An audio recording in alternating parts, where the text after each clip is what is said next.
Hello.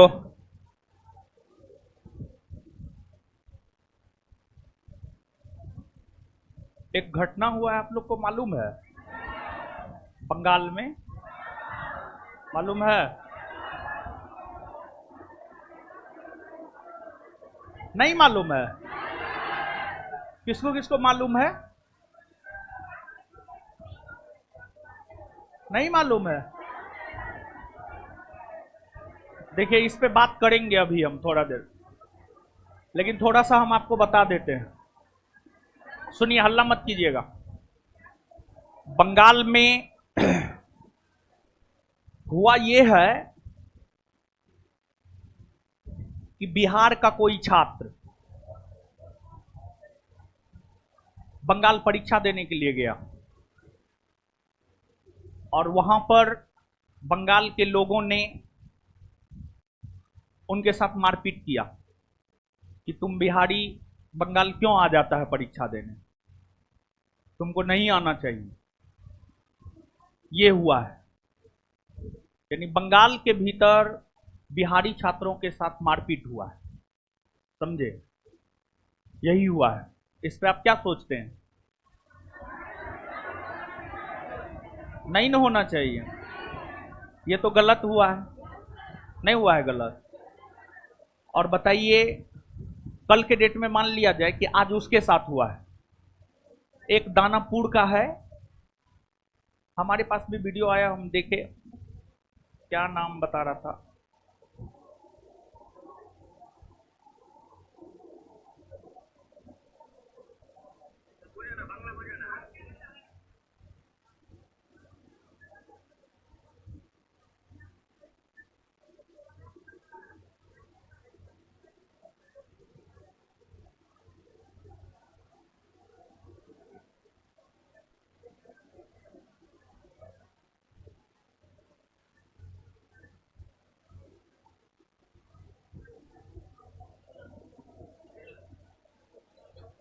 क्या नाम है इसका?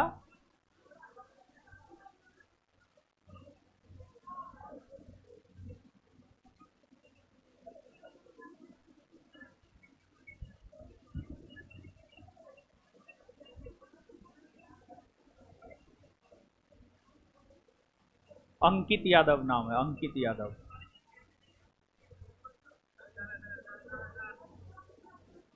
अंकित ना नाम बताया है जी। अंकित नाम है ना? बताइए, संविधान का अनुच्छेद 19 पढ़े हैं? पढ़ाए हैं ना? 19 के 1 के डी में क्या है? भारत में कहीं भी आ जा सकते हैं। बताइए, हम लोगों को अपने देश में ही एक राज्य में जो है परीक्षा देने से रोका जाता है। ये कहां तक उचित है? उचित है? एकदम उचित नहीं है। ये नहीं होना चाहिए था।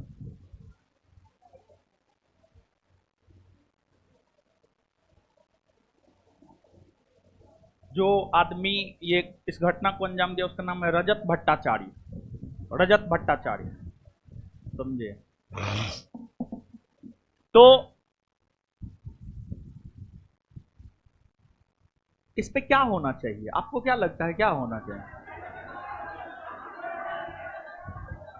हमको तो लगता है कि ठीक है, आज अंकित के साथ हुआ है, कल आप भी इसके शिकार हो सकते हैं। ऐसा नहीं है कि आप इसके शिकार नहीं हो सकते हैं, एकदम हो सकते हैं। ये तो होना ही नहीं चाहिए। ये जो भी हुआ है गलत हुआ है। और ये तो मौलिक अधिकार का मामला हो गया जी। हमारा तो मानना है कि सुप्रीम कोर्ट को संज्ञान लेते हुए सख्त से सख्त कार्रवाई की जाए। समझ गए? देखिए, हम लोग जो अपने देश पे गर्व करते हैं, प्राउड फील करते हैं, भारत विविधता में एकता वाला देश है। ऐसे में कैसे विविधता में एकता वाला देश रह जाएगा भारत? ये तो क्षेत्रवाद करना हुआ। ये एकदम बहुत गलत है जो हुआ है। हम जो वीडियो देखे हैं, जहां तक हम मामला को समझे हैं, ये बहुत गलत हुआ है। इसके लिए सख्त कार्रवाई होनी चाहिए, हमारा ऐसा मानना है। और देखिए, बिहारियों के साथ ये तो एक वीडियो आ गया तो हम लोगों को पता चल रहा है। समझ गए। ऐसा बहुत कुछ होता है जिसका वीडियो नहीं आता है, हम लोग को पता भी नहीं चलता है, समझे। तो ये बहुत गलत हुआ है जो भी हुआ है। इस पे हमको ऐसा लगता है, जहां तक हम महसूस कर रहे हैं, जहां तक हम चीजों को समझते हैं, सुप्रीम कोर्ट को इस पर संज्ञान लेकर के जो है सख्त कार्रवाई करनी चाहिए। अगर कोई पॉलिटिकल इन्वॉल्वमेंट है तो उसको लेकर भी जांच होनी चाहिए, क्योंकि एक प्रकार से कहिए तो ये देश की अखंडता, देश की एकता, अखंडता, संप्रभुता को प्रभावित करने वाला मुद्दा है। इससे तो देश में क्षेत्रवाद को बढ़ावा मिलेगा, क्षेत्रवाद को बढ़ावा मिलेगा, और क्षेत्रवाद को बढ़ावा मिलना ये एकदम से उचित बात नहीं है, सही बात नहीं है, ये समझ गए। और कहीं पर ये तो नहीं है, हम लोग जो नागरिक हैं, हम लोग किसी राज्य विशेष के नागरिक थोड़े हैं, हम लोग भारत देश के नागरिक हैं। कोई भी बंगाल का है तो उसके पास बंगाल की नागरिकता थोड़े है, नहीं है। कोई भी बिहार का है तो बिहार की नागरिकता थोड़े है, नहीं है। हम सभी लोग क्या है, हम सभी लोग भारतीय हैं, इंडियन है, भारतीय हैं। और भारत के भीतर इस प्रकार का चीज होना ये उचित नहीं है, समझे। तो आइए अब हम लोग बात करते हैं, और अपना ओपिनियन इन चीजों पर जो है अपना ओपिनियन रखना चाहिए, एकदम रखना चाहिए। और क्यों रखना चाहिए, इसलिए रखना चाहिए, आप छात्र हैं, आज अंकित के साथ हुआ है, कल आपके साथ हो सकता है, और इसका कुछ ना कुछ इसको लेकर के सोचना चाहिए गवर्नमेंट को। ये बहुत सेंसिटिव मुद्दा है, बहुत सेंसिटिव मुद्दा है। अगर तरीके से इसको सोचिएगा तो बहुत सेंसिटिव मुद्दा है ये, समझ गए। इससे विद्यार्थी में डर का माहौल नहीं पैदा हुआ। विद्यार्थी अदर स्टेट में एग्जाम देने से जाने से कितना डरेगा, आप समझ रहे हैं। यानी एग्जाम सेंटर अगर दे दिया बंगाल, बिहार से बाहर दे दिया, मन में अगर इस प्रकार का भावना आ गया, तैयारी होते हुए भी वो परीक्षा देने जाएगा, विद्यार्थी का कैरियर इससे खराब हो जाएगा, समझ रहे हैं। और जो है हमारा देश आगे तब बढ़ेगा जब हम सब लोग आगे बढ़ेंगे। हम सब लोग के आगे बढ़ने से ही हमारा देश आगे बढ़ेगा। ऐसा थोड़े है कि जो है देश का लोग आगे ये न बढ़ा और देश आगे बढ़ जाएगा, ऐसा थोड़े होता है, ऐसा नहीं होता है। देश का लोग जब आगे बढ़ेगा तभी देश आगे बढ़ता है।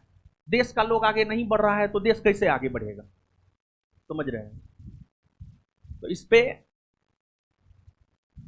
कुछ ना कुछ तो बेहतर होनी चाहिए, आवाज बुलंद होनी चाहिए, समझे। तो आइए अब हम लोग बात करते हैं। क्वेश्चन नंबर 95 तक बता दिए थे, 95 तक बता दिए थे ना। 95 का उत्तर क्या बताए हैं, प्रधानमंत्री ना, प्रधानमंत्री ना। हाँ, तो आइए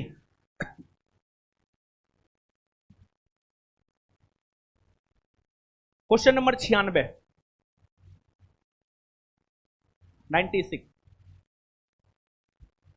देखिए। क्वेश्चन नंबर 96 कह रहा है कि अरे एसी नहीं चल रहा है जी, बंद कर दिया, चला दो चला दो।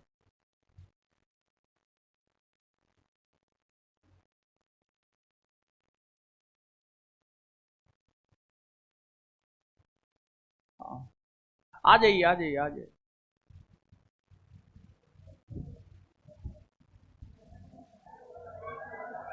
बैठिए बैठिए बैठिए बैठिए, बैठ जाइए बैठ जाइए बैठ जाइए बैठ जाइए,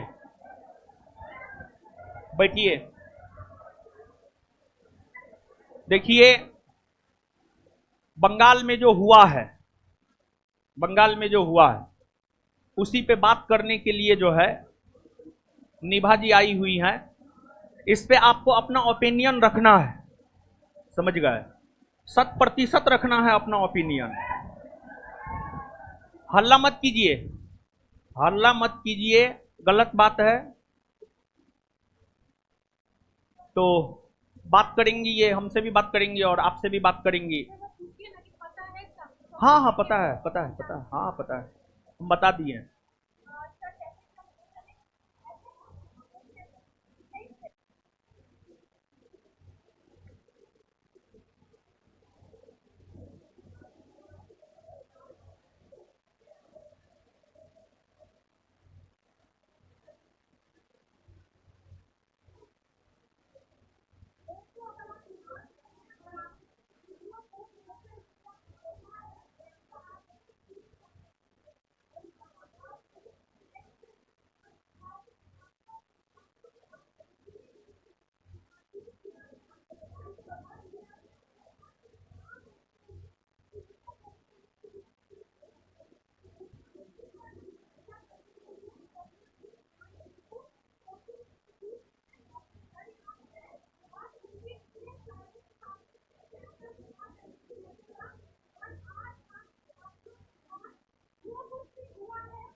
बंगाल की खबर आपने देखा होगा सोशल मीडिया पे, उस पर क्या कहेंगे ऑफिसर? सबसे पहले ये बताइए। देखिए, बंगाल में जो हुआ है, बंगाल में कुछ बिहारी छात्र गए थे परीक्षा देने के लिए, और फिर वहाँ पर एक रजत भट्टाचार्य नामक बंगाली के द्वारा जो है विद्यार्थी बिहार के छात्रों के साथ जो है मारपीट किया गया। उनसे जो है कान पकड़ के उठाया बैठाया गया, उनसे कहा गया कि आप क्यों आए हैं। अब आप शब्द का प्रयोग तो नहीं ही किया होगा, तुम क्यों आए हो बंगाल परीक्षा देने के लिए। जहां तक ये है, ये हमको लगता है मौलिक अधिकार के उल्लंघन का मामला है, क्योंकि हमारा संविधान में एक आर्टिकल है 19, 19 का 1 का डी हमें यह अधिकार देता है कि हम भारत के भीतर कहीं भी आ जा सकते हैं, कोई रोक टोक हमारे साथ कोई नहीं कर सकता है। तो कहीं ना कहीं एक तो हमारा मौलिक अधिकार का उल्लंघन हुआ है, विद्यार्थी के मौलिक अधिकार का उल्लंघन हुआ है। हम तो ये चाहते हैं कि सुप्रीम कोर्ट संज्ञान लेकर के इस पे सख्त से सख्त कार्रवाई करे। और एक प्रकार से सोचिए तो ये तो एक वीडियो आ गया है, ये तो एक वीडियो आ गया, तो हम लोग जान रहे हैं कि ऐसा हुआ है। ऐसा बहुत सारा घटना स्पेशली बिहार के छात्रों के साथ होता है। बिहार के छात्रों के साथ, आप बिहार के लोगों के साथ आप देखिए, महाराष्ट्र में, आज आपको बंगाल में देखने को मिला है, कुछ दिन पहले महाराष्ट्र में देखने को मिला था। तो ये एकदम नहीं होनी चाहिए। और एक प्रकार से सोचिए तो स्टूडेंट को बलि का बकरा बनाया जाता है, और स्टूडेंट तो डर जाता है, स्टूडेंट डर जाता है, इससे तो एक डर का माहौल पैदा हुआ है। अब विद्यार्थी आप सोचिए कि कैसे जाएगा परीक्षा देने के लिए बाहर, कैसे जाएगा, नहीं जाएगा। डर के मारे जो है उसका हालत खराब रहेगा, वो सोचेगा कि जाए नहीं जाए, कैरियर या जान, जान प्यारा है या कैरियर। तो स्वाभाविक सी बात है, जान सबसे ज्यादा प्यारा होता है हर किसी को, जान है तब कुछ भी है। जहान है बिल्कुल। देखिए सर, जब सोशल मीडिया पे वीडियो वायरल हुआ, ये सारे छात्र देखे होंगे ना, तो कहीं कहीं ना कहीं ये लोग भी अब बंगाल जाने से डरेंगे। एग्जाम का सेंटर अगर पड़ेगा बंगाल में, तो ये लोग पहले सोचेंगे कि हमारे साथ भी ऐसा ना हो। निश्चित तौर पर हो सकता है। ये देखिए, अगर कोई भी एक बार घटना होता है तो उसके दोहराने का चांस बहुत ज्यादा होता है, तो ये हो सकता है। तो इस प्रकार का चीज नहीं होना चाहिए। हम तो सरकार से ये चाहेंगे कि कुछ ऐसा व्यवस्था करे ताकि विद्यार्थियों को सुरक्षा मुहैया करवाई जा सके। यानी हमारा अपना मानना है कि एक अलग बिहार के भीतर विभाग बना दिया जाए, एक विभाग बना दिया जाए जिस विभाग में इस बात की जानकारी हो कि बिहार के छात्र जो है किस राज्य में परीक्षा देने के लिए जा रहे हैं, उनके साथ क्या कोई गलत भी हो रहा है तो क्यों हो रहा है, उस पर सरकार को सख्त से सख्त एक्शन लेना चाहिए। देखिए बिल्कुल, क्योंकि जब सोशल मीडिया पे ये वीडियो देखते हैं तो हमको बहुत ज्यादा इमोशनल हो रहे हैं। भाई, ऐसा कैसे हो सकता है? बंगाल हमारा राज्य है, और बंगाल में ऐसी वीडियो बनाया जा रहा है, और वीडियो हर जगह सोशल मीडिया पर चलाया जा रहा है। बहुत सारे नेता इस पर क्लिक कर रहे हैं, लेकिन कौन क्या कर रहा है वो तो हम और यहाँ पे हम आपको बता दें, यहाँ पे बहुत सारी ऐसी छात्राएं हैं और छात्र भी है जो कि बंगाल से हैं।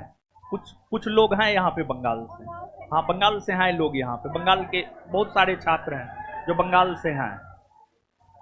आप लोग में से कोई बंगाल से है क्या? कौन कौन है? थोड़ा हाथ उठाइएगा। बंगाल से आप लोग में से कौन कौन बंगाल से है? हाथ उठाइए।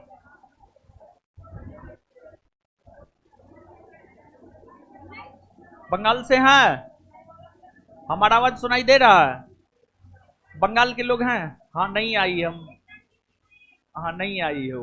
हाँ नहीं आई। मतलब हाँ इक्का दुक्का होंगे, है हाँ ना? हाँ है। सर डोमिसाइल की भी बात कही जा रही है कि अपने राज्य का एग्जाम था तो तुम क्यों आए बिहार से एग्जाम देने, तुमको आने का अधिकार नहीं था। लड़कों पर ये मतलब ये कहा जा रहा है कि भाई वो लोग सर्टिफिकेट भी फर्जी लेकर के आए थे। जब गिरफ्तारी हुई पीले शर्ट वाले व्यक्ति की तो कह रहा है कि लड़का फर्जी सर्टिफिकेट दिया था, आरोप भी लगाया जा रहा है छात्रों पर। नहीं, वो तो अपने आप को बचाने के लिए, वो जो है रजत भट्टाचार्य नामक हाँ व्यक्ति जो हाँ है अपने बिल्कुल। आप को बचाने के लिए जो है अब छात्र पर ही आरोप लगा रहा है कि गलत सर्टिफिकेट लेके गया है। लेकिन इस प्रकार का हमको लगता है कुछ नहीं होनी चाहिए।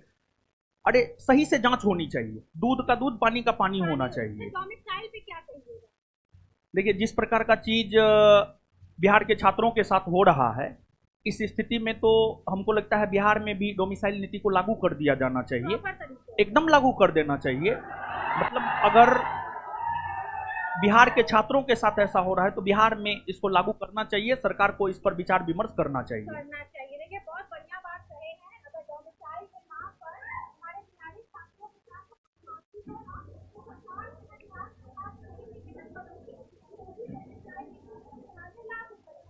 आप लोग क्या कहेंगे? आपको बंगाल का न्यूज है कि ऐसे छात्रों के साथ मारपीट हुआ है, आपको क्या कहेंगे?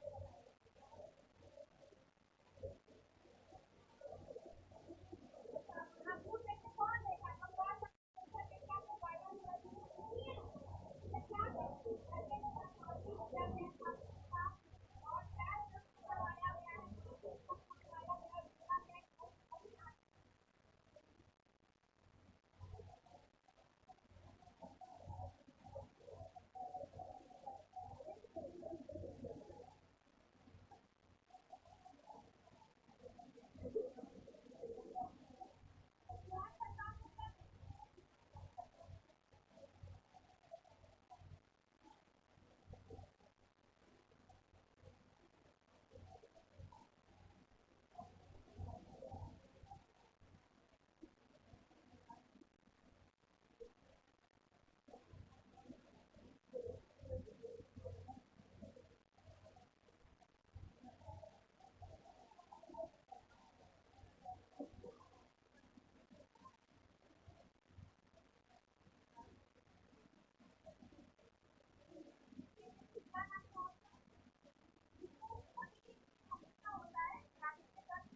कोई बात करना चाहते हैं तो हाथ उठा लीजिए, अपना विचार रखिए। यहाँ पे ये लड़की करेगी। अपना विचार रखना चाहिए जी, जो आप सोचते हैं उसको रखना चाहिए।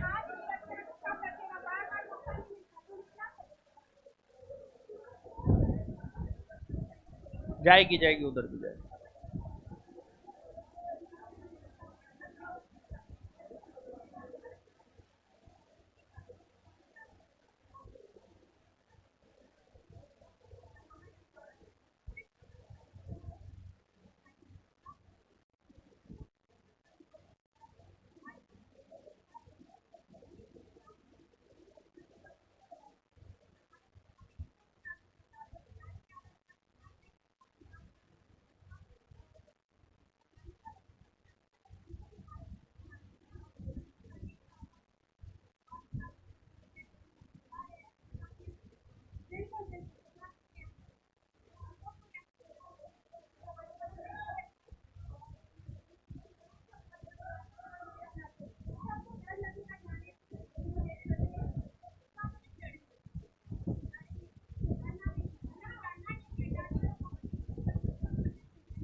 और कोई लड़की लड़की कोई अपना विचार व्यक्त करना चाहती है? इधर सब बौकिए सब है।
सब बौकी सब है।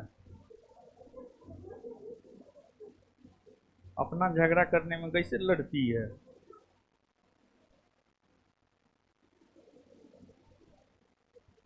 तब बोलते हैं तुम लोग को दिमाग नहीं, तुम लोग को लगता है मिर्ची की तरह।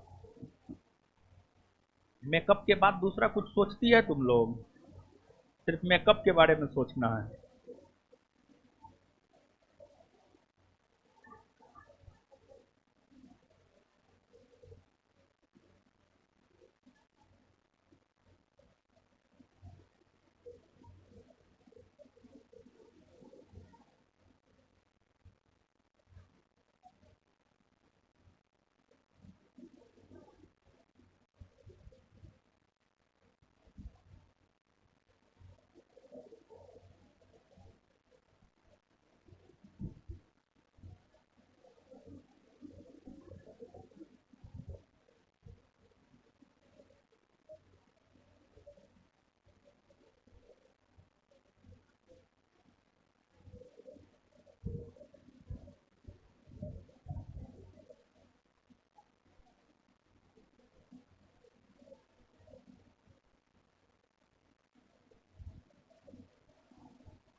क्या करता है?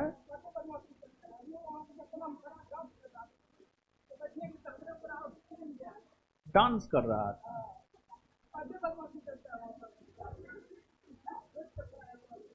अच्छा, हम इसको पहचान लेते हैं, ठीक है ना। छोड़ दो, छोड़ दो, छोड़ दीजिए, छोड़ दीजिए, छोड़।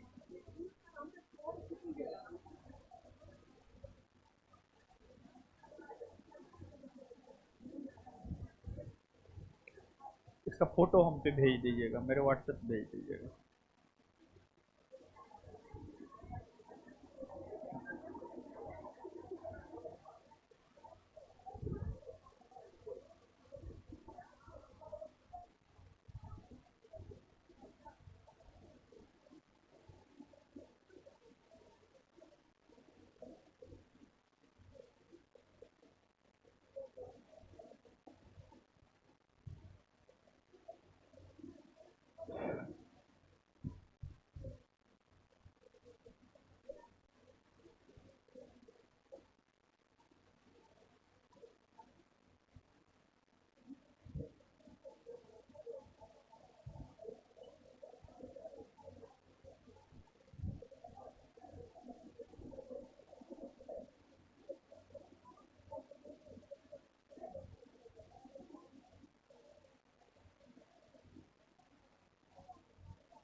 हो गया, हल्ला मत कीजिए, क्लास भी लेना है।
चलिए आइए अब पढ़ते हैं।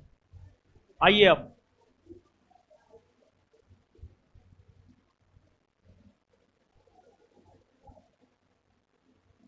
आइए क्वेश्चन पे।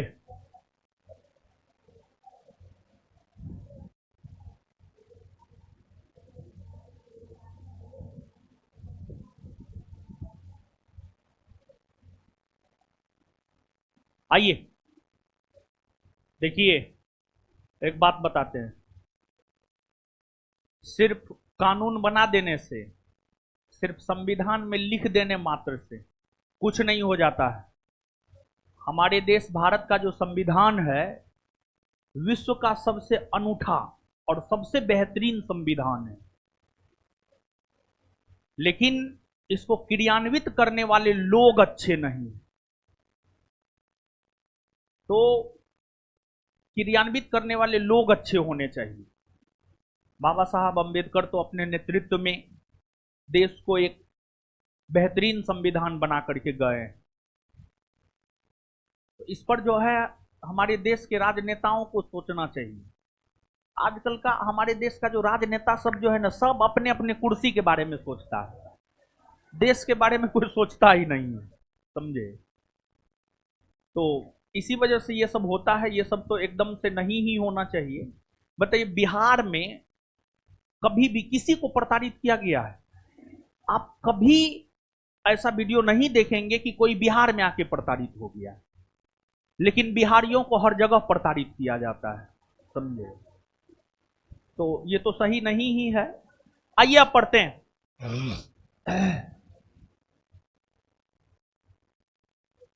पदासीन राष्ट्रपति की पदावधि की समाप्ति से भिन्न किसी कारण से उत्पन्न होने वाली रिक्त की दशा में रिक्त भरने के लिए निर्वाचन हो जाना चाहिए। मतलब यह कह रहा है कि अगर राष्ट्रपति का पद रिक्त होता है तो पद रिक्त होने की स्थिति में कितने माह के भीतर नए राष्ट्रपति चुनकर आ जाना चाहिए। इस बात की जानकारी हमें अनुच्छेद 62 देता है, और अनुच्छेद 62 कहता है 6 माह। 6 माह ना, तो इसका उत्तर क्या हो जाएगा? ए होगा, रिक्त होने की तिथि से 6 माह के भीतर। भारतीय संविधान में समस्त कार्यपालिका शक्ति निहित है। समस्त कार्यपालिका शक्ति निहित है राष्ट्रपति में। अनुच्छेद 53 न कहता है राष्ट्रपति में। भारतीय संविधान में केंद्रीय सरकार की अधिशासी शक्तियों को किसमें निहित किया गया है? केंद्र सरकार की अधिशासी शक्तियों को किसमें निहित किया गया है? यानी केंद्र सरकार की काम करने की शक्ति को किसमें निहित किया गया है?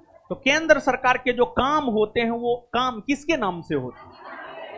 राष्ट्रपति के नाम से ना। तो संवैधानिक तौर पर अगर देखा जाए तो उत्तर क्या हो जाएगा? भारत के राष्ट्रपति।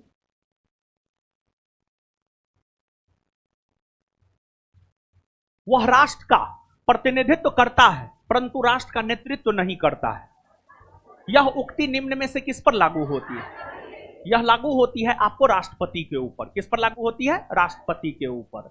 राष्ट्रपति राष्ट्र का प्रतिनिधित्व, देश का प्रतिनिधित्व करता है, लेकिन राष्ट्र का नेतृत्व जो है प्रधानमंत्री करता है। कौन करता है? प्रधानमंत्री। भारत में राष्ट्रपति का निर्वाचन किस प्रकार होता है? प्रत्यक्ष रूप से राज्यसभा के सदस्यों द्वारा, लोकसभा के सदस्यों द्वारा, अप्रत्यक्ष मतदान। अप्रत्यक्ष मतदान से। अप्रत्यक्ष मतदान से। भारत में राष्ट्रपति का चुनाव किया जाता है। भारत में राष्ट्रपति का चुनाव आनुपातिक प्रतिनिधित्व के आधार पर एकल संक्रमणीय मत प्रणाली के तहत की जाती है, जिसकी जानकारी हमें देता है अनुच्छेद 55। अनुच्छेद 55।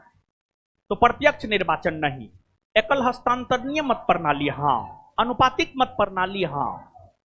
आंसर क्या हो जाएगा? बी और सी दोनों। ई। भारत सरकार को कानूनी विषयों पर कौन परामर्श देता है? भारत सरकार को कानूनी विषयों पर परामर्श देता है भारत का महान्यायवादी, attorney general of India.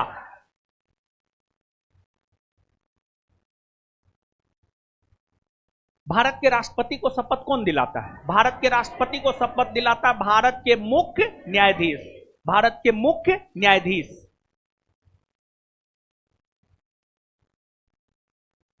Bharat के पहले उपराष्ट्रपति कौन थे जिन्हें राष्ट्रपति के चुनाव में द्वितीय वरीयता मतगणना द्वारा राष्ट्रपति चुना गया? वीवी गिरी। वीवी गिरी, यही ना चुनाव समझाए थे।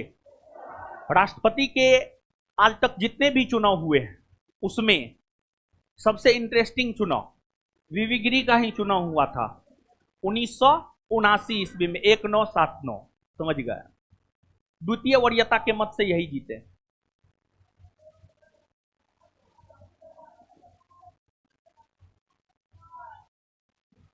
हाँ क्या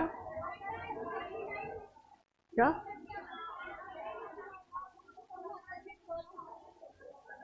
1977, 1969, 1969, 1969, तो हम क्या बोल दिए? 79 बोल दिए और गलती हो गया। अच्छा, गलती हो गया था। निम्नलिखित में से कौन राष्ट्रपति के प्रसाद पर्याप्त अपना पद धारण करता है? देखिए, एगो राज्यपाल है जो राष्ट्रपति के प्रसाद पर्यत्न पद धारण करता है, और एगो भारत के महान्यायवादी हैं। भारत के महान्यायवादी हैं जो राष्ट्रपति के प्रसाद पर्यत्न अपना पद धारण करते हैं। ऑप्शन के अकॉर्डिंग अगर जाएंगे तो ऑप्शन के अकॉर्डिंग आंसर क्या हो जाएगा? भारत का महान्यायवादी। भारत का महान्यायवादी। राष्ट्रपति के निर्वाचक मंडल के सदस्य होते हैं संसद के दोनों सदनों के निर्वाचित सदस्य। हाँ, राज्य विधान मंडल के दोनों सदनों के निर्वाचित सदस्य नहीं।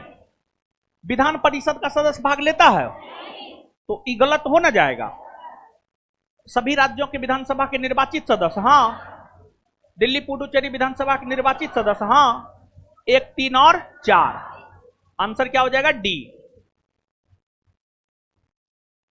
भारतीय संविधान के 70वें संशोधन द्वारा भारत के राष्ट्रपति के चुनाव में जिन दो केंद्र शासित प्रदेशों को भाग लेने का अधिकार दिया गया है वे है दिल्ली और पुडुचेरी। देखिए, 69वां संविधान संशोधन के तहत दिल्ली को लेकर विशेष उपबंध किए गए। दिल्ली में 70 सदस्यीय विधानसभा का गठन किया गया और दिल्ली में 7 सदस्यीय मंत्रिपरिषद का गठन किया गया। लेकिन 70वां संविधान संशोधन में यह प्रावधान किया गया कि वैसे केंद्र शासित प्रदेश जहां पर विधानसभा है वहां के विधानसभा के निर्वाचित सदस्य राष्ट्रपति के चुनाव में भाग लेंगे। और उस समय मात्र 2 केंद्र शासित प्रदेश था, दिल्ली और पुडुचेरी, जहां विधानसभा था। तो 70वां संविधान संशोधन में यह प्रावधान किया गया दिल्ली और पुडुचेरी केंद्र शासित प्रदेश के विधानसभा के निर्वाचित सदस्य जो है राष्ट्रपति के चुनाव में भाग लेंगे। तो दिल्ली और पुडुचेरी इसका उत्तर होगा। तो दिल्ली और पुडुचेरी केंद्र शासित प्रदेश के विधानसभा के निर्वाचित सदस्य राष्ट्रपति के चुनाव में भाग लेंगे। यह प्रावधान 70वां संविधान संशोधन के द्वारा जो है आपको किया गया है। भारत सरकार के मुख्य विधि परामर्शदाता है attorney general of India. Bharat के अटॉर्नी जनरल विधि सलाहकार हैं। भारत के अटॉर्नी जनरल विधि सलाहकार हैं। भारत सरकार के हैं। किसके हैं? भारत सरकार के। निम्नलिखित में से किसको अपने कर्तव्यों के पालन में भारत के राज्य क्षेत्र में सभी न्यायालयों में सुनवाई का अधिकार होगा? महान्यायवादी। महान्यायवादी। महान्यायवादी ही ना भारत के भीतर सभी न्यायालय में भारत सरकार का पक्ष रखता है। हाँ या ना? एकदम से हाँ। निम्न में से किसे संसद की कार्यवाहियों में भाग लेने का अधिकार प्राप्त है? भारत के महान्यायवादी। एक गैर सदस्य के रूप में संसद के किसी एक सदन की कार्यवाही में भाग ले सकता है। क्या होगा उसका? क्वेश्चन का कीवर्ड देखिए।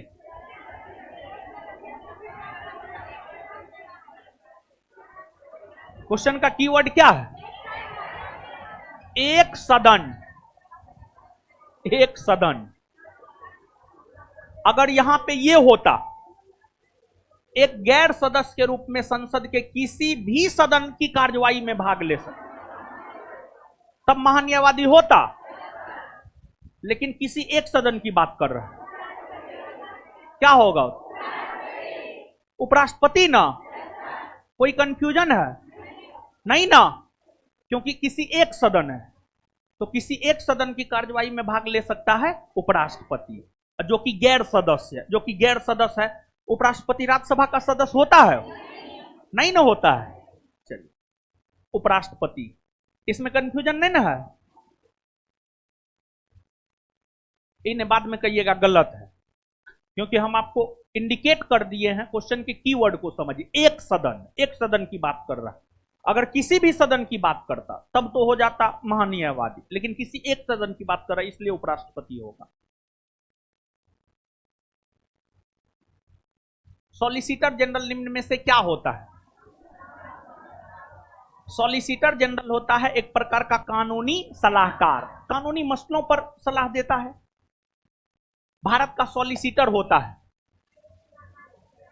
न्यायिक सलाहकार, न्यायिक सलाहकार।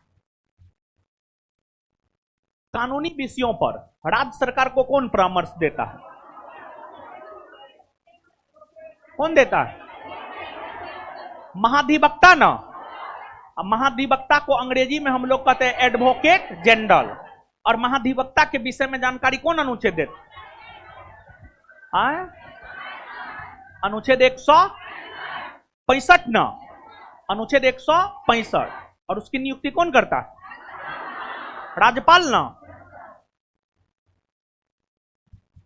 भारतीय संविधान के डैश के अंतर्गत वित्तीय आपातकाल घोषित किया जाता है। वित्तीय आपातकाल की घोषणा होती है अनुच्छेद 360। अनुच्छेद 360। क्या आज तक कभी वित्तीय आपात लागू हुआ है? नहीं ना हुआ है। पूछा जाता है ऐसे, आज तक भारतीय संविधान का कौन अनुच्छेद कभी लागू नहीं हुआ है? उत्तर हो जाएगा अनुच्छेद 360। भारत में मुख्य चुनाव आयुक्त की नियुक्ति किसके द्वारा की जाती है? भारत में मुख्य चुनाव आयुक्त की नियुक्ति की जाती है भारत के राष्ट्रपति के द्वारा। भारत के राष्ट्रपति के द्वारा। भारत के राष्ट्रपति 3 सदस्यीय समिति के सिफारिश पर भारत के मुख्य चुनाव आयुक्त की नियुक्ति करते हैं। जो 3 सदस्यीय समिति के सिफारिश पर करते हैं, उसमें एक होता है प्रधानमंत्री, एक होता है लोकसभा में विपक्ष का नेता, और एक होता है केंद्रीय कैबिनेट मंत्री। इन तीनों को मिलाकर एक 3 सदस्यीय समिति बनाया जाता है। वो 3 सदस्यीय समिति, जिसे भारत के मुख्य चुनाव आयुक्त नियुक्त करने के लिए राष्ट्रपति को सिफारिश करता है, राष्ट्रपति उसी व्यक्ति को भारत के मुख्य चुनाव आयुक्त के तौर पर नियुक्त करता है। तो आंसर हो जाएगा इसका आपको भारत के राष्ट्रपति। भारतीय संविधान का कौन सा अनुच्छेद संघ की कार्यपालिका शक्तियों से संबंधित है? संघ की कार्यपालिका शक्ति से संबंधित है अनुच्छेद 53। अनुच्छेद 53 ही यह कहता है संघ की कार्यपालिका शक्ति राष्ट्रपति में निहित है। फिर अनुच्छेद 57 राष्ट्रपति के पुनर्निर्वाचन, 51 अंतर्राष्ट्रीय शांति और समृद्धि को बढ़ावा देना, 55 राष्ट्रपति के चुनाव के रीति या तरीका। इनमें से कौन राज्य सरकार का कानूनी सलाहकार है? राज्य सरकार का कानूनी सलाहकार है महाधिवक्ता। यहीं पर होता केंद्र सरकार का कानूनी सलाहकार महान्यायवादी। राज्य सरकार को कानूनी मामलों में सलाह देने के लिए कौन अधिकृत? महाधिवक्ता। भारत के नियंत्रक एवं महालेखा परीक्षक की नियुक्ति की जाती है राष्ट्रपति द्वारा ना, अनुच्छेद 148 के तहत। भारतीय संविधान के किस अनुच्छेद के अंतर्गत भारत के नियंत्रक एवं महालेखा परीक्षक की नियुक्ति की जाती है? नियंत्रक एवं महालेखा परीक्षक की नियुक्ति भारत के राष्ट्रपति अनुच्छेद 148 के तहत करते हैं। अनुच्छेद 148 यह कहता है कि भारत के एक नियंत्रक और महालेखा परीक्षक होगा। इसका आंसर हो जाएगा अनुच्छेद 148।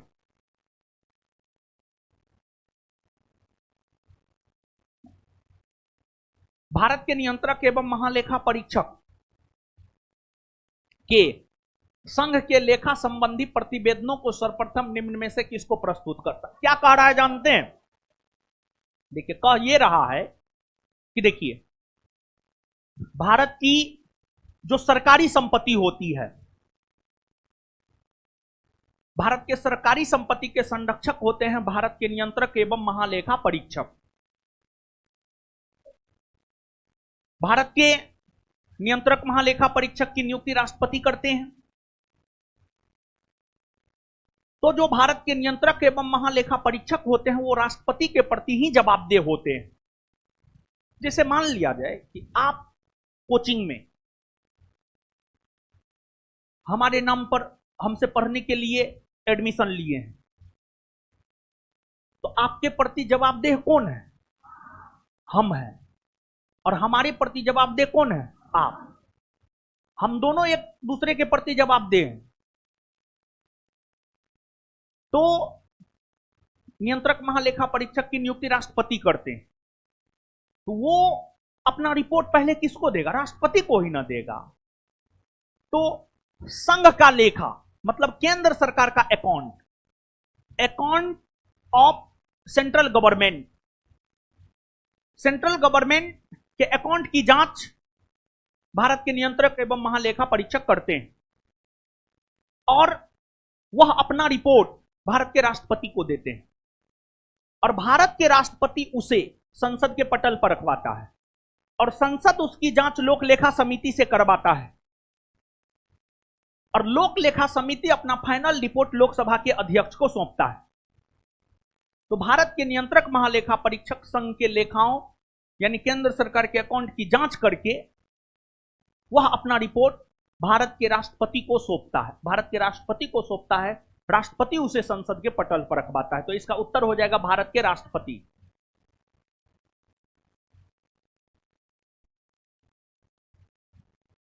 देखिए, गौर फरमाइएगा, अच्छा से 6 महीना 6 सप्ताह दोनों बात बताए हुए। राष्ट्रपति द्वारा जारी एक अध्यादेश संसद के सत्र शुरू होने के बाद कितने समय तक रखा जाना? 6 सप्ताह ना? कंफ्यूजन नहीं ना है? हाँ, तो यहां पे नहीं है तो एग्जाम में भी नहीं होना चाहिए, बार बार रिवीजन करते रहिएगा। निम्नलिखित में से राष्ट्रपति किसकी नियुक्ति करता है? भारत के महान्यायवादी। हाँ, भारत के महान्यायवादी की नियुक्ति राष्ट्रपति करते हैं। नियंत्रक एवं महालेखा परीक्षक, हाँ करते हैं। राज्यपाल, हाँ करते हैं। आंसर क्या हो जाएगा? उपरोक्त सभी। अनुच्छेद 76 के तहत महान्यायवादी की नियुक्ति राष्ट्रपति करते हैं। 148 के तहत नियंत्रक एवं महालेखा परीक्षक की नियुक्ति राष्ट्रपति करते हैं और अनुच्छेद 155 के तहत राज्य के राज्यपाल की नियुक्ति राष्ट्रपति करते हैं। निम्न में से भारत का राष्ट्रपति किसकी नियुक्ति नहीं करता है? उपराष्ट्रपति। उपराष्ट्रपति की नियुक्ति भारत के राष्ट्रपति नहीं, क्योंकि उपराष्ट्रपति नियुक्त होता है, उपराष्ट्रपति नियुक्त नहीं होता है, बल्कि उपराष्ट्रपति क्या होता है? निर्वाचित होता है। उपराष्ट्रपति क्या होता है? उपराष्ट्रपति निर्वाचित होता है। और उपराष्ट्रपति के निर्वाचन में कौन भाग लेता मालूम है? कौन?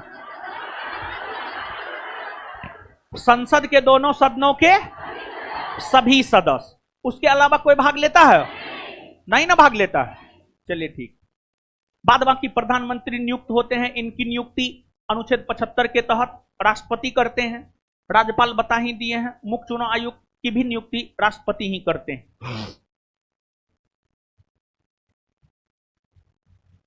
भारत के नियंत्रक एवं महालेखा परीक्षक संघ के लेखाओं संबंधी अपना प्रतिवेदन प्रस्तुत करता है।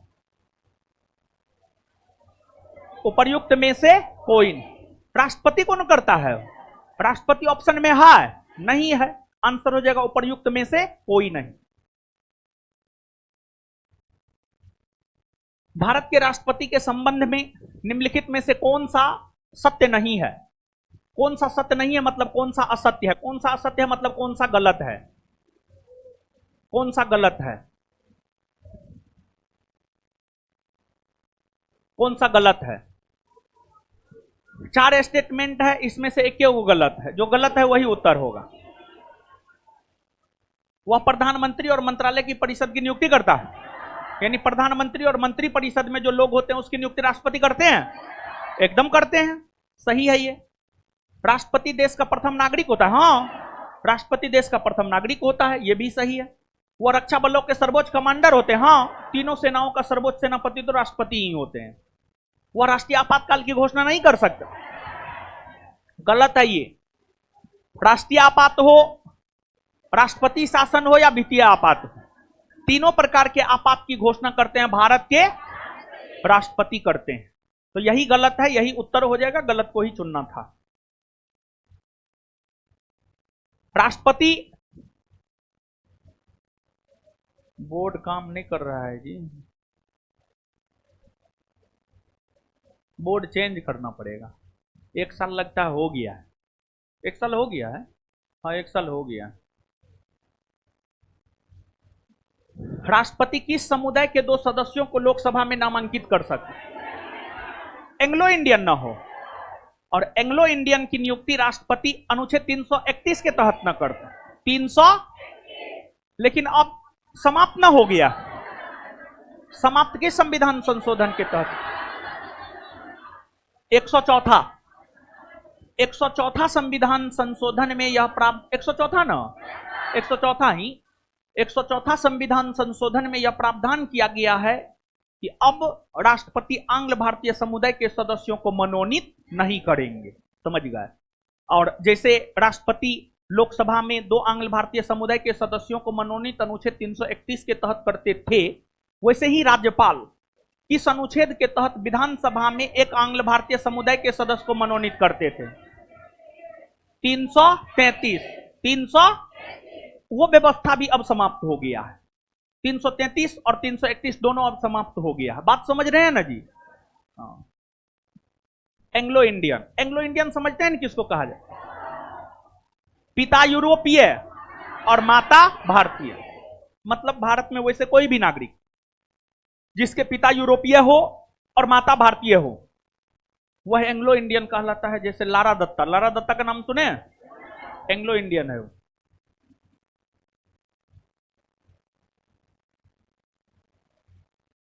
भारत के दोनों सदनों को बुलाने और स्थगित करने का अधिकार किसे है?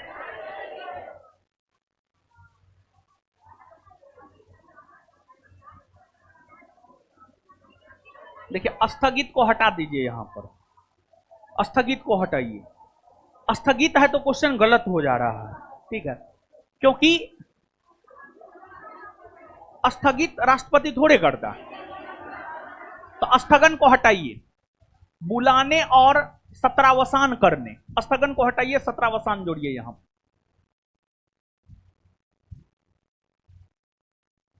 देख रहे हैं, RRB NTPC 2021 shift first stage first का पूछा हुआ क्वेश्चन, और बोर्ड जो दिया है क्वेश्चन वही दिए है।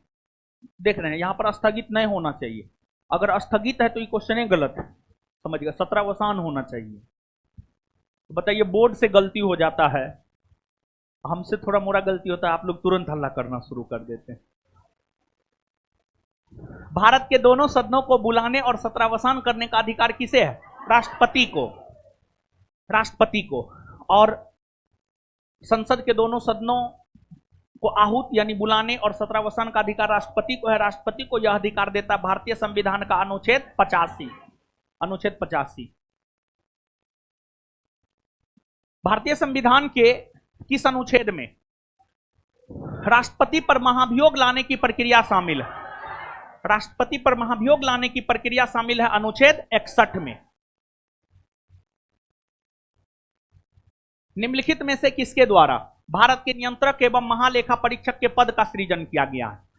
देखिए, भारत के नियंत्रक एवं महालेखा परीक्षक के पद का सृजन भारतीय संविधान द्वारा किया गया है, और भारतीय संविधान में अनुच्छेद 148 के द्वारा किया गया है।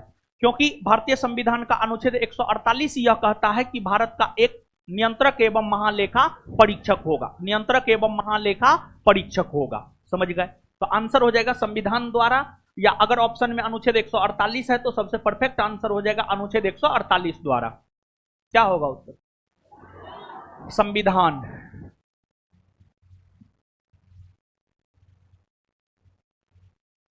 भारत के नियंत्रक एवं महालेखा परीक्षक का कार्यकाल होता है कितने वर्षों का? 6 वर्ष ना, 6 वर्ष। भारत के नियंत्रक एवं महालेखा परीक्षक को उसके पद से हटाए जाने की प्रक्रिया निम्नलिखित में से किसके समान है? देखिए, भारत के नियंत्रक एवं महालेखा परीक्षक को उसी प्रक्रिया द्वारा पद से हटाया जाता है जैसे सुप्रीम कोर्ट के मुख्य न्यायाधीश या अन्य न्यायाधीश को हटाया जाता है। जैसे सुप्रीम कोर्ट के न्यायाधीश को हटाया जाता है ना, वैसे ही भारत के नियंत्रक एवं महालेखा परीक्षक को भी पद से हटाया जाता है। आगे जब हम आपको सुप्रीम कोर्ट पढ़ाएंगे तो वहां पर बताएंगे कि सुप्रीम कोर्ट के न्यायाधीश को किस प्रक्रिया द्वारा पद से हटाया जाता है, आगे हम आपको बताएंगे। ठीक है, तो आंसर हो जाएगा उच्चतम न्यायालय का न्यायाधीश।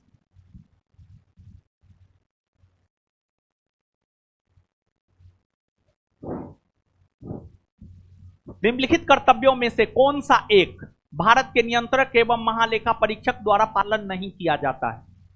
मतलब जो भारत के नियंत्रक एवं महालेखा परीक्षक है, इन कामों में से कौन ऐसा काम है जो भारत के नियंत्रक एवं महालेखा परीक्षक का नहीं है, यह बात पूछा जा रहा है। तो आइए पढ़ते हैं। देखिए, एक तो सीधा सा बात हम आपको बता दिए हैं कि जो भारत के नियंत्रक एवं महालेखा परीक्षक होते हैं वो भारत के सार्वजनिक धन का संरक्षक होता है। भारत की सारी संपत्ति कहां जब्त होती है, कहां जमा होती है पता है? संचित निधि में। संचित निधि में भारत सरकार का 3 अकाउंट है, 3 फंड है, संचित निधि, लोकलेखा निधि और आकस्मिक निधि। भारत सरकार के समस्त आय या अधिकतर आय संचित निधि में जमा होता है। भारत सरकार के समस्त आय या अधिकतर आय की अगर हम लोग बात करें तो वो संचित निधि में जमा होता है। संचित निधि में जो है आपको जमा होता है। सिर्फ इस बात को ध्यान में रखिए कि नियंत्रक महालेखा परीक्षक भारत के सार्वजनिक धन का संरक्षक है और उस आधार पर स्टेटमेंट को सोचिए और फिर आपको आंसर मिल जाएगा। आइएगा, पहला स्टेटमेंट है भारत की संचित निधि से होने वाले सभी व्यय का लेखा परीक्षण करना और उनके संबंध में प्रतिवेदन प्रस्तुत करना। इस स्टेटमेंट का मतलब यह है भारत का जो संचित निधि है जहां भारत सरकार के सभी आय जमा होते हैं, उस संचित निधि में से जो खर्च हो रहा है उस खर्च की जांच नियंत्रक महालेखा परीक्षक करता है। हां, करता है और अपनी रिपोर्ट राष्ट्रपति को देता है। सही है, ये नियंत्रक महालेखा परीक्षक का कर्तव्य है। दूसरा, आकस्मिक निधि और लोक लेखाओं से होने वाली सभी व्ययों की लेखा परीक्षा करना और उसके संबंध में प्रतिवेदन प्रस्तुत करना। मतलब भारत सरकार की जो 3 निधि है उसमें संचित निधि के अलावे 2 अन्य निधि है, लोकलेखा निधि और आकस्मिक निधि। आकस्मिक निधि में भी धन होता है। आकस्मिक निधि में जो धन होता है वहां से जो धन निकाला जाता है, वो जो खर्च होता है, उसको लेकर भी रिपोर्ट तैयार नियंत्रक महालेखा परीक्षक करता है और इसको लेकर भी नियंत्रक महालेखा परीक्षक अपना रिपोर्ट भारत के राष्ट्रपति को सौंपता है। यह भी स्टेटमेंट सही है। यानी कहने का मतलब यह हुआ कि भारत सरकार की तीनों निधि, संचित निधि हो, लोकलेखा निधि हो या आकस्मिक निधि हो, तीनों निधियों से अगर धन निकाला जाता है तो वह धन तीनों निधियों से धन निकाला जाता है तो वह धन कहां खर्च हुआ है, इसकी जांच भारत के नियंत्रक महालेखा परीक्षक करते हैं और वह अपनी रिपोर्ट भारत के राष्ट्रपति को देते हैं। यह बात सही है, यह काम है भारत के नियंत्रक महालेखा परीक्षक का, तो यह भी सही है। आगे, सभी व्यापार, निर्माण, लाभ और हानि लेखाओं की लेखा परीक्षण करना और उसके संबंध में प्रतिवेदन करना। हां, गवर्नमेंट के अंतर्गत, सरकार के अंतर्गत जो भी व्यापार वाणिज्य होता है उसके अकाउंट की जांच करना और रिपोर्ट देना, यह भी नियंत्रक महालेखा परीक्षक का काम है।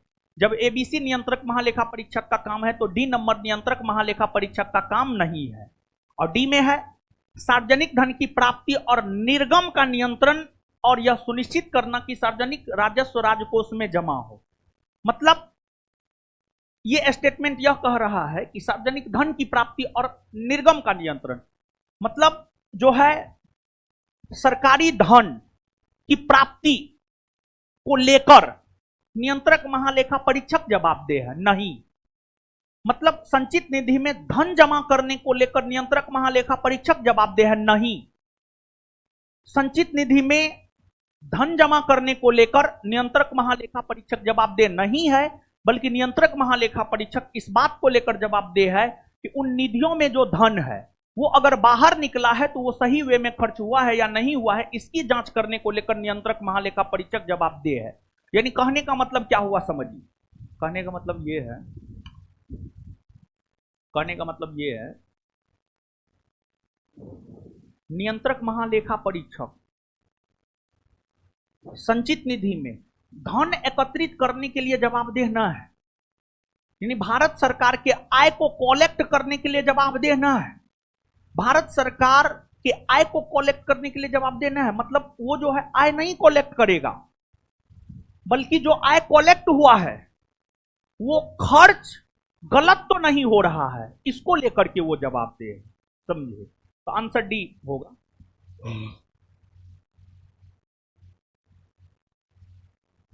नियंत्रक एवं महालेखा परीक्षक की टीका टिप्पणी पर उचित कार्रवाई करने की अंतिम जिम्मेदारी है। उचित कार्रवाई करने की अंतिम जिम्मेदारी है संसद को। अंतिम शब्द जोड़ दिया, अंतिम जिम्मेदारी संसद को। संसद को ऐसा क्यों कह रहे हैं पता है? ऐसा क्यों कह रहे हैं पता है? सुनिए, एक बात बताइए। एक तो पहली बात, इस बात को आप ध्यान में रखिए, इस शब्द का कीवर्ड है अंतिम जिम्मेदारी। नियंत्रक महालेखा परीक्षक की नियुक्ति राष्ट्रपति करते हैं। नियंत्रक महालेखा परीक्षक अपना रिपोर्ट भी राष्ट्रपति को देते हैं, लेकिन क्या राष्ट्रपति उस रिपोर्ट की जांच करते हैं? नहीं। राष्ट्रपति उस रिपोर्ट को कहां रखते हैं? संसद के पटल पर। संसद के पटल पर। और संसद लोक लेखा समिति से जांच करवाता है। लोक लेखा समिति में लोकसभा के भी सदस्य है, राज्यसभा के भी सदस्य, और वो रिपोर्ट देता है, तब जाकर के जो है फाइनल डिसीजन लिया जाता है। तब जाकर के फाइनल पता चलता है कि घोटाला हुआ है या घोटाला नहीं हुआ है, घोटाला हुआ है या घोटाला नहीं हुआ है। तो अंतिम तौर पर जो है कार्रवाई जो की जाती है वो भारत के संसद के द्वारा ही की जाती है। भारत के संसद के द्वारा ही, क्योंकि राष्ट्रपति भी उस रिपोर्ट की जांच, राष्ट्रपति को जब रिपोर्ट मिलता है तो वह संसद के पटल पर रखवाता है, संसद ही जांच करवाता है, संसद ही अंतिम जो है जिम्मेदारी निभाता है। तो इसी वजह से इसका उत्तर हो जाएगा संसद।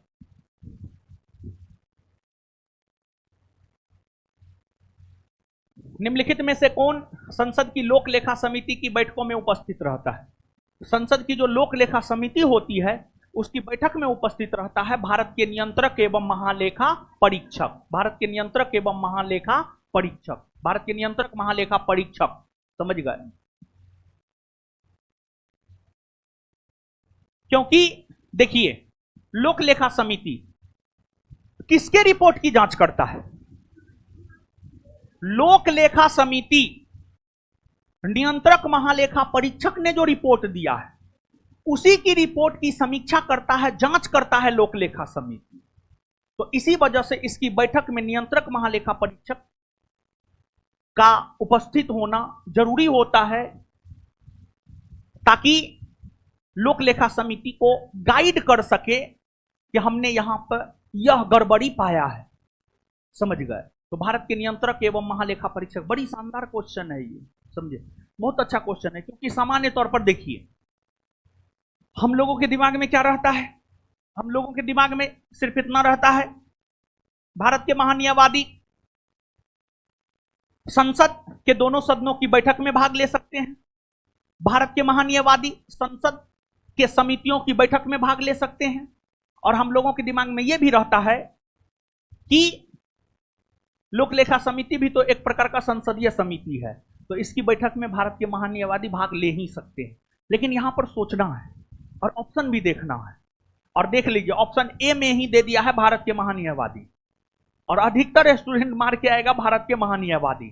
महान्यायवादी मार के आएगा, और जो टीचर एग्जाम के तुरंत बाद डिस्कशन करवाना शुरू करेगा वो मारेगा भारत का महान्यायवादी। समझ गए? वो पूरा देखेगा न, भारत का महान्यायवादी मार दिया, विद्यार्थियों मार के एकदम घूम रहा है, एकदम सही है मेरा, हाँ, बाद में पता चलेगा आंसर ये गलत, समझे। तो आंसर भारत के नियंत्रक एवं महालेखा परीक्षक होगा, समझ रहे हैं ना।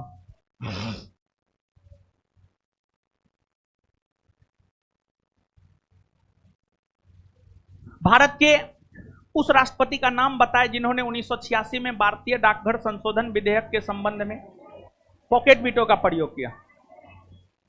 ज्ञानी जैल सिंह।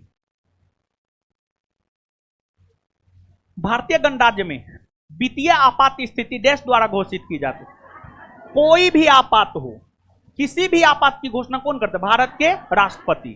भारत के राष्ट्रपति।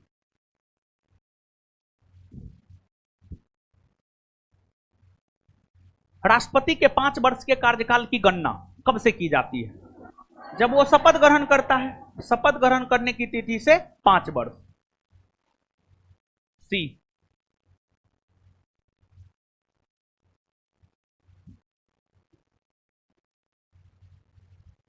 संविधान का कौन सा अनुच्छेद भारत के नियंत्रक और महालेखा परीक्षक के कर्तव्य को निर्धारित करता है?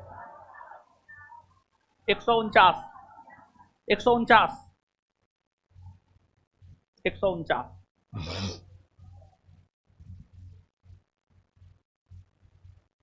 भारत का नियंत्रक एवं महालेखाकार निम्नलिखित में से एक का मित्र एवं मार्गदर्शक होता है। किसका मित्र और मार्गदर्शक? लोक लेखा। तो अब एक बात बताइए, लोक लेखा समिति का मित्र और मार्गदर्शक होता है नियंत्रक महालेखा परीक्षक। तो इसकी जब बैठक होगी तो इसकी बैठक में भाग यही ना लेगा जी। आए? आप अपने मित्र के साथ ना बैठते हैं जी, पराया के साथ थोड़े बैठते हैं, नहीं बैठते। तो वही बात यहां पर है, समझे। तो यहां पर से भी वो वाला क्वेश्चन, पीछे वाला क्वेश्चन क्लियर हो रहा है, समझ रहे हैं। उस क्वेश्चन के आंसर में कोई कंफ्यूजन आपको नहीं ना है? हाँ, नहीं होना चाहिए, समझे। और वो यूपीपीसीएस का पूछा हुआ क्वेश्चन था, और यूपीपीसीएस का क्वेश्चन बिहार एसआई पूछता है, धड़ल्ले से पूछता है। हम कम से कम 1717 से लेकर 1275 तक की वैकेंसी में कम से कम 60 से 70 क्वेश्चन दिखा देंगे, कम से कम, ओवरऑल सब मिला करके कम से कम 60 से 70 क्वेश्चन दिखा देंगे, जो पहले यूपीपीसीएस पूछा है, बाद में बिहार एसआई पूछा है। कम से कम 60 से 70 क्वेश्चन हम दिखा सकते हैं, पूरा वैकेंसी मिला करके, समझे।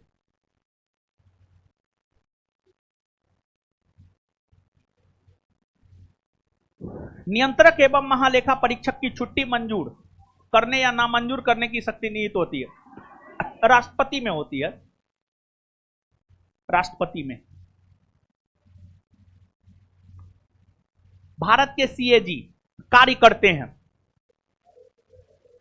लोक वित्त संरक्षक के रूप में, सार्वजनिक संपत्ति के संरक्षक के रूप में। आंसर हो जाएगा बी, लोक वित्त संरक्षक के रूप में। आपातकाल में किसी राज्य विधानसभा की अवधि बढ़ाई जा सकती है। देखिए, ध्यान दीजिएगा। देखिए, राष्ट्रीय आपातकाल लागू होता है 352 के तहत। राष्ट्रीय आपातकाल के लागू होने का क्या प्रभाव पड़ता है, उस विषय में जानकारी देता है अनुच्छेद 353। और अगर आप अनुच्छेद 353 को पढ़ेंगे तो अनुच्छेद 353 आपको यह बतलाएगा कि राष्ट्रीय आपात के लागू होने से लोकसभा और विधानसभा के कार्यकाल प्रभावित होते हैं। राष्ट्रीय आपात के लागू होने से लोकसभा और विधानसभा के कार्यकाल को बढ़ाया जा सकता है। लोकसभा और विधानसभा के कार्यकाल को बढ़ाया जा सकता है, और एक बार में 1 वर्ष के लिए बढ़ाया जा सकता है, और फिर से 1 वर्ष के लिए बढ़ाया जा सकता है।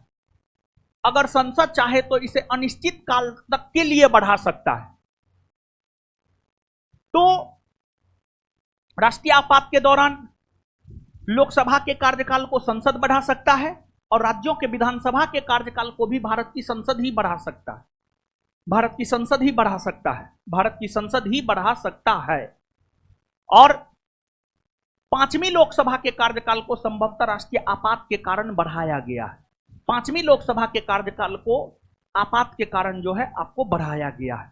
5वीं लोकसभा का कार्यकाल था 1971 से 76, लेकिन जो है उसके कार्यकाल को राष्ट्रीय आपात के वजह से 76 से 77 किया गया, फिर बाद में बढ़ाया गया, लेकिन फिर आगे चल करके तो लोकसभा को भंग कर दिया गया।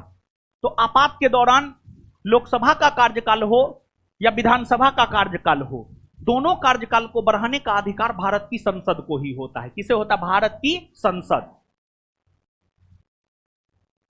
ये भी अच्छा क्वेश्चन। निम्नलिखित में से राष्ट्रपति किसकी नियुक्ति करता है? रिपीटेड क्वेश्चन है, उपर्युक्त सभी। अध्यक्षात्मक प्रेसिडेंशियल शासन का उदय सर्वप्रथम किस देश में हुआ है? अध्यक्षात्मक शासन का उदय सबसे पहले संयुक्त राज्य अमेरिका में हुआ है। संविधान के किस अनुच्छेद के अंतर्गत राष्ट्रपति संघीय मंत्री परिषद की सलाह मानने के लिए बाध्य है? अनुच्छेद 74 कहता है। अनुच्छेद 74 यह कहता है कि राष्ट्रपति मंत्री परिषद के सलाह एवं सहयोग से काम करेंगे। ज्यादा से ज्यादा एक बार उसके सलाह एवं सहयोग को वापस लौटा सकते हैं, दोबारा आने पर जो है उसे मान लेंगे, मानने के लिए बाध्य होते हैं। तो अनुच्छेद 74।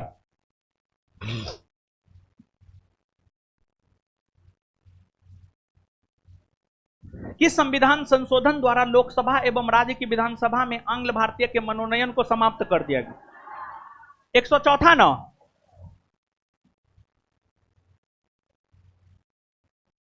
भारत के राष्ट्रपति के पास कौन सी वीटो शक्ति है? पूर्ण वीटो, पॉकेट वीटो, निलंबित वीटो, उपरोक्त वीटो? उपरोक्त सभी। क्या होगा? उपरोक्त सभी। पूर्ण वीटो कहिए या आत्यांतिक वीटो कहिए, बात बराबर है। पूर्ण वीटो को ही आत्यांतिक वीटो या आत्यांतिक वीटो को ही पूर्ण वीटो कहा जाता है। देखिए वीटो कितने प्रकार का होता है? 4 ना? भारत के राष्ट्रपति एकमात्र वीटो का प्रयोग नहीं करता है। विशेषित ना? उसके अलावे अन्य तीनों वीटो का प्रयोग राष्ट्रपति करते हैं ना? तो पूर्ण कहिए, आत्यांतिक कहिए, बात बराबर है। पॉकेट कहिए, जेबी कहिए, बात बराबर है। और निलंबित वीटो कहिए, बात बराबर है। तीनों वीटो का प्रयोग राष्ट्रपति करते हैं। अगर यहीं पर होता कि भारत के राष्ट्रपति कौन वीटो का प्रयोग नहीं करता तो उत्तर हो जाता विशेषित वीटो। विशेषित वीटो। आगे आइए। भारतीय संविधान के निम्नलिखित में से किस संशोधन द्वारा राष्ट्रपति को कोई भी मामला मंत्रिपरिषद द्वारा पुनर्विचार किए जाने के लिए वापस भेजने का अधिकार दिया गया? 44वां ना? 44वां संविधान संशोधन 1978। 44वां संविधान संशोधन 1978। 44वां संविधान संशोधन 1978 की अगर हम लोग बात करें तो जो 44वां संविधान संशोधन 1978 है, यह कहता है कि मंत्रिपरिषद द्वारा दिए गए सलाह एवं सहयोग को एक बार राष्ट्रपति पुनर्विचार के लिए लौटा सकता है।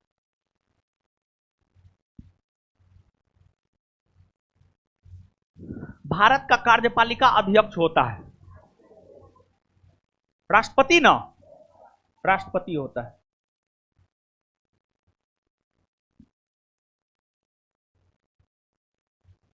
राष्ट्रपति पर महाभियोग का आरोप संसद के किस सदन द्वारा लगाया जाए? दोनों में से कोई भी। दोनों में से कोई भी, संसद के किसी भी सदन द्वारा। प्रायः किसकी सलाह पर राज्य में राष्ट्रपति शासन लागू किया जाता है? प्रायः राष्ट्रपति अनुच्छेद 356 के तहत राज्य में राष्ट्रपति शासन संवैधानिक तंत्र की विफलता पर गवर्नर यानी राज्यपाल के सलाह पर लगाते। गवर्नर यानी राज्यपाल के सलाह पर लगाते हैं। लेकिन ऐसा जरूरी ना है। यह जरूरी ना है कि राज्यपाल सलाह देगा तभी राष्ट्रपति शासन लगाया जाएगा। बिना राज्यपाल के सलाह पर भी राज्य में राष्ट्रपति शासन अनुच्छेद 356 के आधार पर संवैधानिक तंत्र के विफलता पर लगाया जाता है। लेकिन सामान्य तौर पर राज्यपाल के सलाह पर ही लगाया जाता है। तो इसका उत्तर हो जाएगा गवर्नर। गवर्नर को हिंदी में कहते हैं राज्यपाल।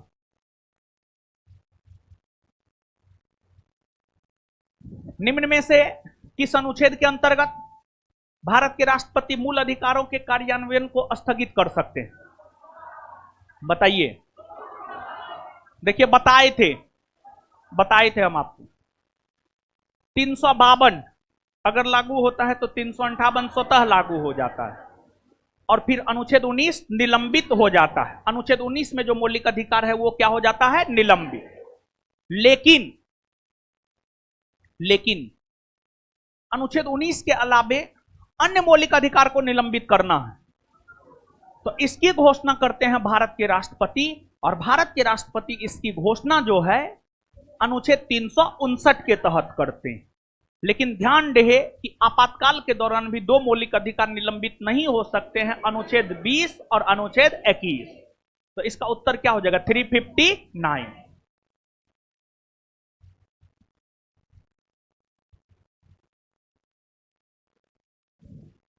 राष्ट्रपति द्वारा जारी अध्यादेश संसद के सत्र शुरू होने के बाद कितने समय के भीतर?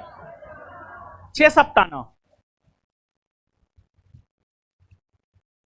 जो व्यक्ति संसद का सदस्य नहीं है केंद्रीय मंत्री रह सकता है 6 माह ना, और 6 माह के भीतर उसे सदस्यता लेना पड़ेगा ना। कौन सदन का? किसी भी सदन का।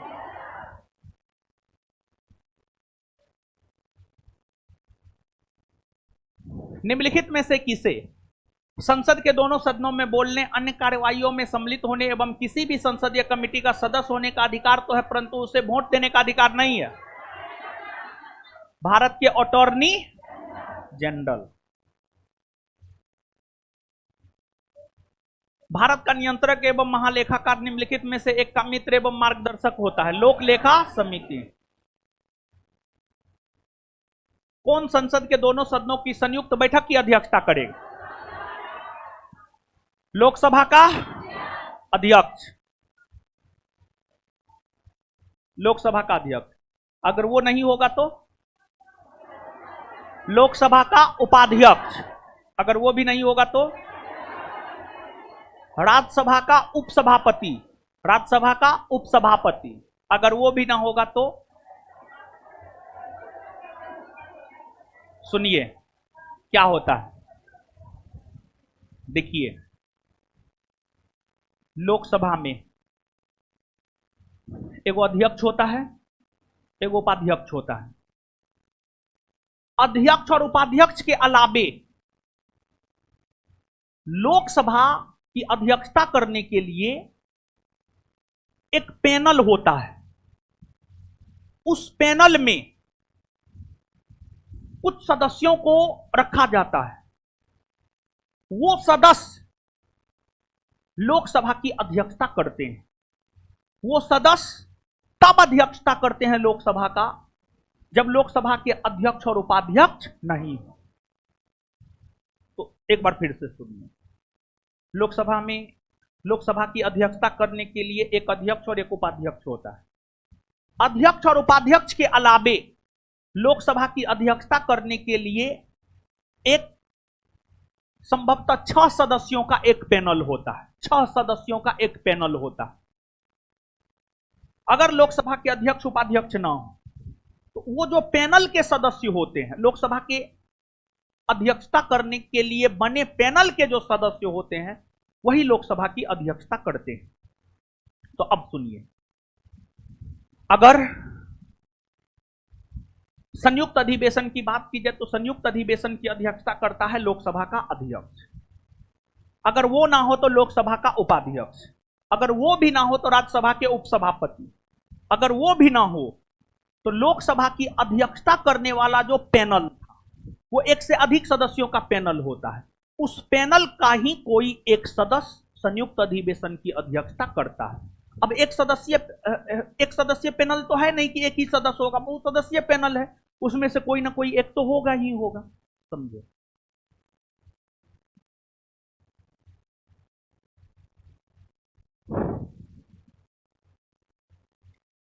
निम्नलिखित कथनों पर विचार कीजिए। राष्ट्रपति भारत सरकार का कार्य अधिक सुविधापूर्वक बनाने और मंत्रियों में उक्त कार्य के आवंटन का नियम बनाएगा। हाँ, एकदम बनाता है राष्ट्रपति, एकदम बनाता है। सही है ये। भारत सरकार की समस्त कार्यपालिका कार्रवाइयां प्रधानमंत्री के नाम से की हुई कही जाएगी। गलत है ये। भारत सरकार की समस्त कार्यपालक कार्रवाइयां राष्ट्रपति के नाम से की हुई कही जाती है, ना कि प्रधानमंत्री। गलत है ये। तो आंसर क्या हो जाएगा? केवल एक। भारतीय संविधान के अनुच्छेद 78 में दायित्वों का प्रावधान है, प्रधानमंत्री ना हो, रिपीटेड ना है, क्या होगा उत्तर? विश्वास प्रस्ताव। निम्नलिखित में से कौन लोकसभा के सत्र का अवसान करने के लिए प्राधिकृत, सत्रावसान यानी सत्र को समाप्त करने के लिए प्राधिकृत है? सत्रावसान कौन करता है? राष्ट्रपति ना, राष्ट्रपति। यहीं पर अगर यह होता लोकसभा के सत्र को स्थगित करने के लिए प्राधिकृत है, तब क्या हो जाता? लोकसभा का अध्यक्ष होता ना। स्थगन और सत्रावसान में अंतर है ना? हो बताए हैं ना? नहीं बताए? बताए ना?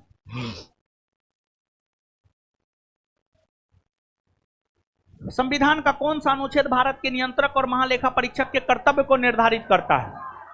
अनुच्छेद 149। संविधान के भाग 5 में वर्णित है, सुनिए, ये क्वेश्चन थोड़ा गलत है, इसमें सुधार कीजिए। संविधान के भाग 5 में वर्णित नहीं है।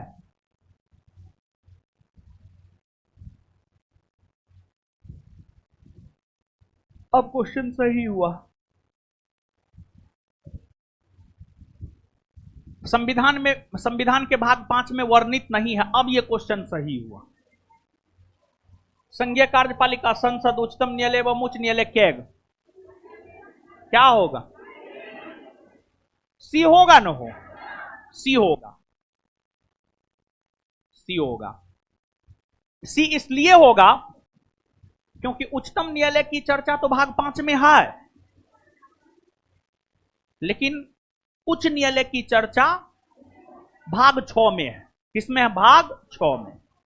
बाद बाकी भाग 5 की अगर हम लोग बात करें तो उसमें संघ का शासन है। संघ के शासन के अंतर्गत हम लोग संघ के शासन को 3 भाग में बांटते हैं, कार्यपालिका, विधायिका और न्यायपालिका। संघीय कार्यपालिका में राष्ट्रपति, उपराष्ट्रपति, प्रधानमंत्री सब आ जाते हैं, उसकी चर्चा भाग 5 में है। विधायिका यानी संसद, उसकी भी चर्चा भाग 5 में है। न्यायपालिका के अंतर्गत उच्चतम न्यायालय और कैग आता है, उसकी भी चर्चा भाग 5 में है। लेकिन उच्च न्यायालय की चर्चा भाग 5 नहीं बल्कि भाग 6 में है। तो क्वेश्चन में सुधार कर लीजिएगा। हाय हाय क्या? कैग भाग 5 में है, अनुच्छेद 148 से 151 में है, भाग 5 में है। क्या बोल रहा है?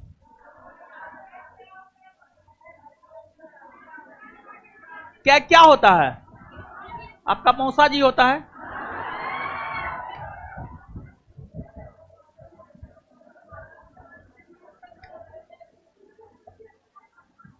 देखिए, कैग का फुल फॉर्म होता है controller and auditor general of India. इसका हिंदी होता है भारत के नियंत्रक एवं महालेखा परीक्षक। इसको लेकर प्रावधान है अनुच्छेद 148 में। इसकी नियुक्ति राष्ट्रपति करते हैं। ये भारत के सार्वजनिक धन के संरक्षक होते हैं। इनका कार्यकाल 6 वर्ष या 65 वर्ष का होता है। जो भी पहले पूरा हो उस अनुसार ये अपने पद को छोड़ते हैं। भारत में कोई भी जो घोटाला होता है उसका उजागर कैग ही करता है। भारत में किसी भी प्रकार के घोटाला का उजागर करता है भारत का कैग, भारत का कैग। तो कैग होता है घोटाला का उजागर करने वाला आपका मौसा जी। चलिए आगे आइए।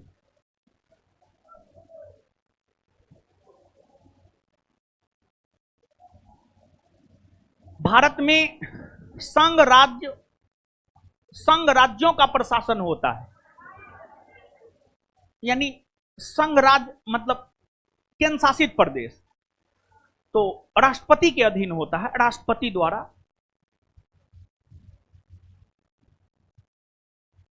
भारत के राष्ट्रपति से संबंधित कथनों में से कौन एक सही नहीं है, मतलब कौन एक गलत है? बताइए।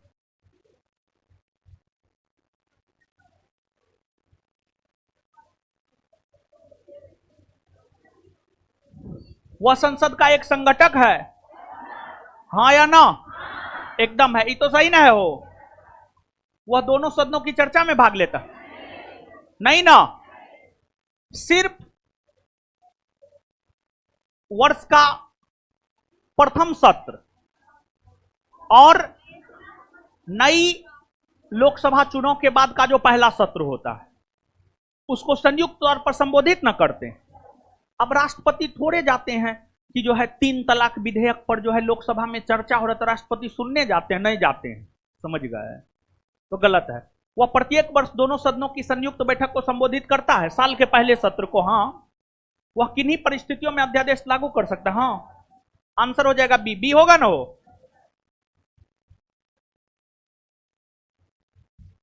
राष्ट्रपति के चुनाव में कौन भाग नहीं लेते हैं, परंतु उपराष्ट्रपति के चुनाव में भाग लेते हैं।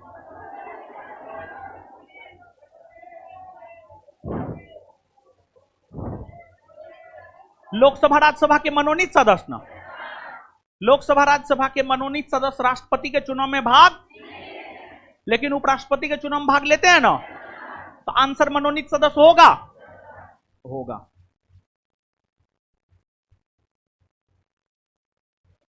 राष्ट्रपति के निर्वाचन संबंधी विवाद का मामला भेजा जा सकता है।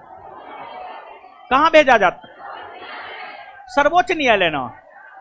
अनुच्छेद 71 ना, अनुच्छेद 71 क्या कहता है?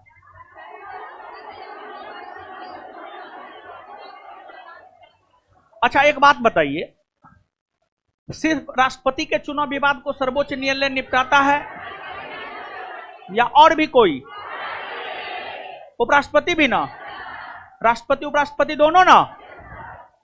आंसर सर्वोच्च न्यायालय होगा।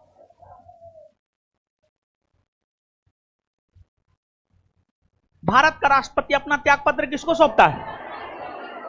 उपराष्ट्रपति को ना? उपराष्ट्रपति को। भारत के राष्ट्रपति को उसके पद से हटाया जाता है संसद द्वारा ना? संसद द्वारा कौन प्रक्रिया के? महाभियोग प्रक्रिया। निम्नलिखित में से कौन सा भारत के राष्ट्रपति के निर्वाचक गण का तो भाग है, परंतु उसके महाभियोग अधिकरण का भाग नहीं है?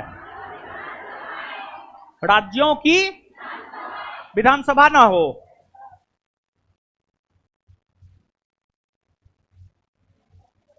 भारत के राष्ट्रपति एवं उपराष्ट्रपति के चुनाव लड़ने वाले प्रत्याशी को कितनी जमानत राशि जमा करनी हो? 15,000 ना?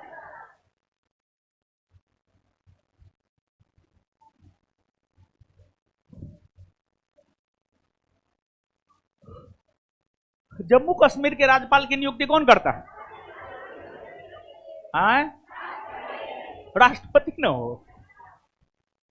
राष्ट्रपति।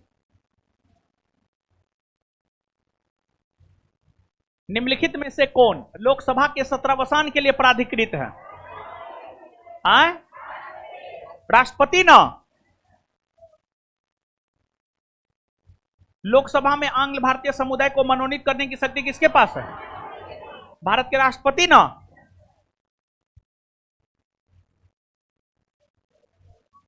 भारतीय संविधान के किस अनुच्छेद के अंतर्गत राष्ट्रपति को अधिकार है कि वह किसी बिल पर अपनी अनुमति ना दे? 111 ना?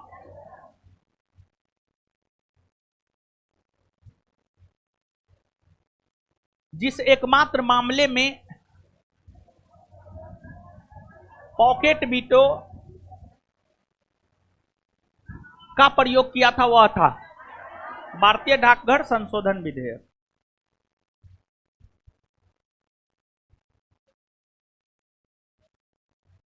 राष्ट्रपति की सिफारिश के बिना कोई विधेयक जो कर लगाता है विधायिका में नहीं रखा जा सकता है। यह भारतीय संविधान के किस अनुच्छेद के अंतर्गत आता है? 117। लोकसभा और राज्यसभा की संयुक्त बैठक किसके द्वारा आहूत की जाती है? मतलब शुरू शुरू की जाती है, मतलब बुलाई जाती है राष्ट्रपति ना।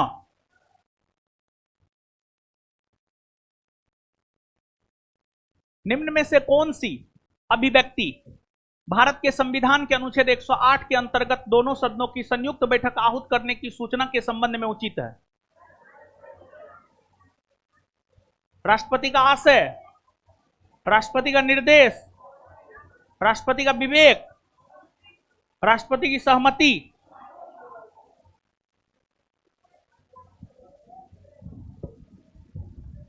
देखिए, एक बात बताइए आप हमको,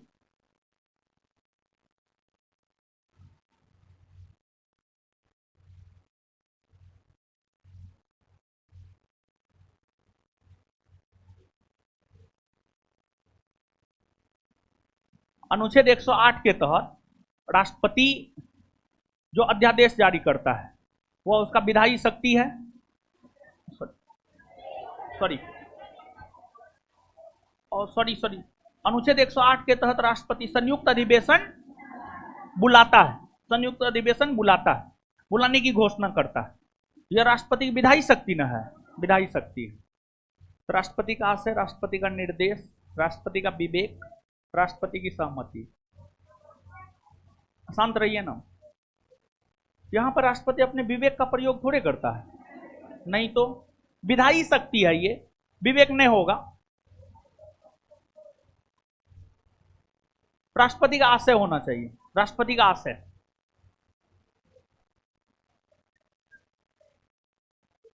भारतीय संविधान का कौन सा अनुच्छेद भारत के राष्ट्रपति को अध्यादेश जारी करने की शक्ति देता है? 123। संसद के सत्र शुरू होने के बाद 6 सप्ताह, 3 बार ये क्वेश्चन आ गया। राष्ट्रपति के अध्यादेश निर्गत करने की शक्ति प्रेरित है भारत सरकार अधिनियम 1935। चलिए, टाइम हो गया है अब।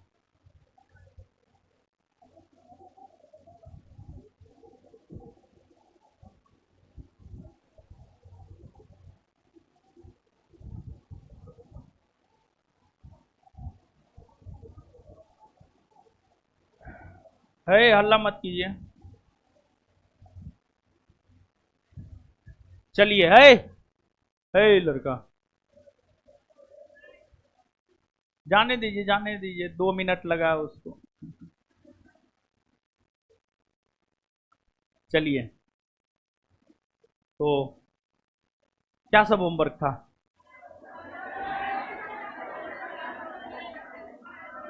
क्या सब था इसमें? क्वेश्चन नंबर 1 से 50 था। चलिए, अगला होमवर्क है 51 से 100, third edition book, question bank, page number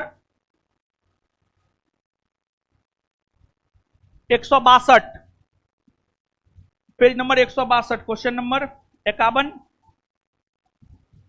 मानवाधिकार को समर्पित पहला टीवी चैनल किस शहर में लॉन्च हुआ है?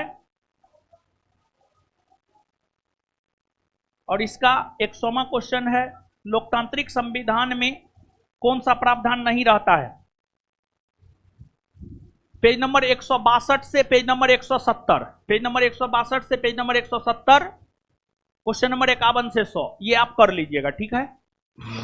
और इसके बाद कल के लिए ये होमवर्क है, और फिर सोमवार के लिए ये है।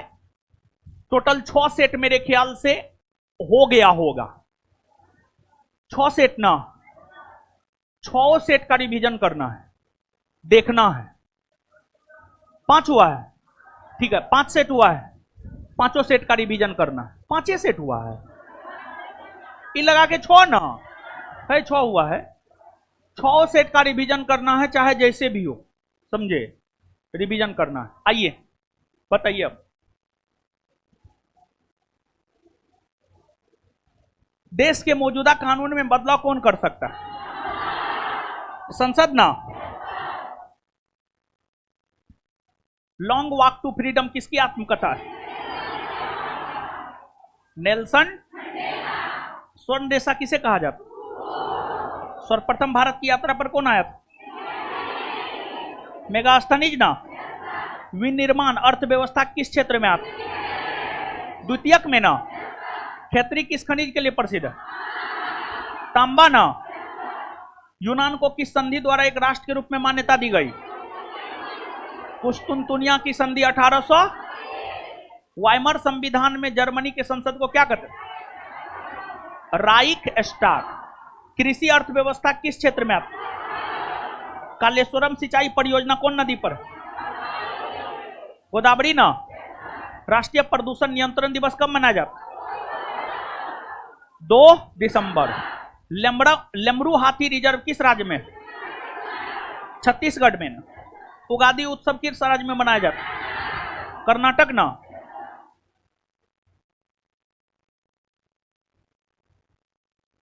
उपभोक्ता संरक्षण अधिनियम कब आया? 1986। सीमा सड़क संगठन की स्थापना कब हुई? 1900। हंगुल क्या है? कश्मीरी हिरण। बालाघाट किस राज्य में है? मध्य प्रदेश ना। शिलालेख का अध्ययन क्या कहलाता है? मानव नेत्र गोलक का व्यास कितना होता है? 2.3 सेंटीमीटर। क्लियर है? तो इसमें आगे कर लीजिएगा। 1857 का विद्रोह ना। अगला होमवर्क है, इसका क्वेश्चन आंसर कल करके आइएगा, पूछेंगे। ठीक है, अब जवाब दीजिए। 1857 की क्रांति का प्रतीक चिन्ह रोटी और किसने 1857 के विद्रोह को सुनियोजित ढंग से किए गए प्रथम स्वतंत्रता संग्राम की संज्ञा दिया? बीडी सावरकर। 1857 के विद्रोह की शुरुआत कब से हुई? 10 मई 1800। किसने 1857 की क्रांति को सभ्यता और बर्बरता के बीच का युद्ध कहा? टीआर। दिल्ली से विद्रोह का नेतृत्व कौन किया था? बहादुर शाह। सती चोड़ा कांड का संबंध कौन विद्रोह से? 1857 के विद्रोह। फैजाबाद से नेतृत्व कौन किया था? मौलवी अहमदुल्लाह शाह। आबर इंडियन मुसलमान किसकी रचना? WW। 1857 के विद्रोह में अंग्रेजों का सबसे ज्यादा साथ किसने दिया था? ग्वालियर के सिंधिया। 1857 के विद्रोह के बाद जो है 1857 के विद्रोह के बाद सेना के पुनर्गठन हेतु कौन आयोग का गठन है? पील आयोग। विजयी दिवस कब मनाया जाता है? बिहार के आरा के जगदीशपुर से नेतृत्व कौन किया था? 1857 के विद्रोह का तत्कालिक कारण? चर्बी युक्त कारतूस वाले एनफील्ड राइफल का शामिल किया गया। 1857 के विद्रोह का सबसे मजबूत पक्ष? हिंदू मुस्लिम। इस समय गवर्नर जनरल कौन थे? Lord William. लॉर्ड कैनिंग ना। चलिए अब सुनिए,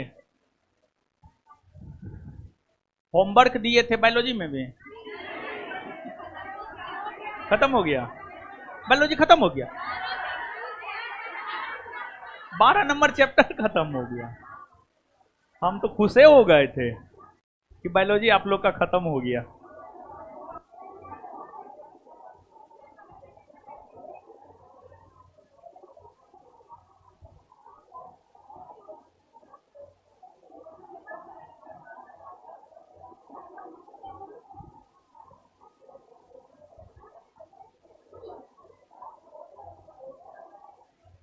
चलिए आए हीरो सब है। तो जो है क्या हाल चाल? ठीक है, पढ़ लिख रहे हैं ना? पढ़िए लिखे मन से। आगे जो है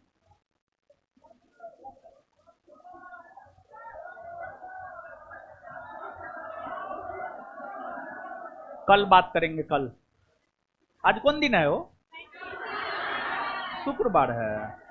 एक दिन क्लास नहीं लिए, लगता है कितना दिन क्लास नहीं लिए। आपके बैच में एक दिन नहीं लिए हैं क्लास। शनिवार आ गया ना, देखते हैं समय को गुजरने में समय ही नहीं लगता है, कितना जल्दी गुजर जाता है। तो चलिए ठीक है, मिलते हैं कल।